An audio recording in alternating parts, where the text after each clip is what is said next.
Welcome to Easy Physics. Laws of motion.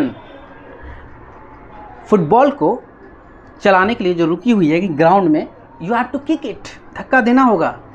और अगर football चल रही है पहले से तो रोकना हो के लिए भी धक्का देना होगा, यानी एक एक्सटर्नल फोर्स लगानी होगी। कोई पत्थर है हाथ में, ऊपर की तरफ पुश करना होगा, फिर ये ऊपर जाएगी। यानी कि some external agency is required to move a object at rest or to stop a moving object। यानी कोई चीज़ पहले से गतिशील है, चल रही है, फुटबॉल उड़ रहा है, तो हमें उसे रोकने के लिए भी एक फोर्स लगानी पड़ेगी। और अगर फुटबॉल रुकी हुई है तो हमें चलाने के लिए भी फोर्स लगानी पड़ेगी। ज़रूरी नहीं है कि हम टच ही करें तब जाके वो चीज़ आगे बढ़ेगी।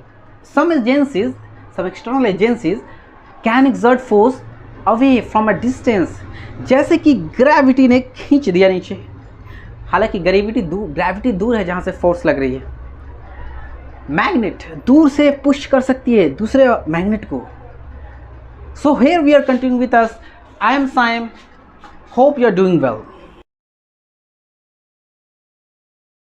Welcome to easy physics.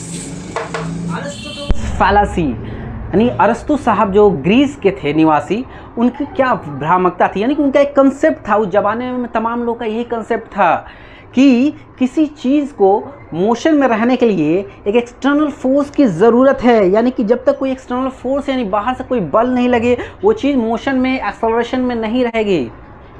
इसका जवाब उनने बहुत सारे कंक्लूजन्स में और कंसेप्ट में दिए। एक एग्जाम्पल ये था कि किसी तीर को फेंका जाए कमान से, तो तीर इसलिए चल रही है आगे, हालांकि तीर से तो अब हट चुकी है कमान से, तो अब तो कोई फोर्स नहीं है, लेकिन वो इसलिए आगे बढ़ रही है क्योंकि हवा पीछे से उसे धक्का दे रहा है। ये उनकी एक्सप्लेनेशन थी।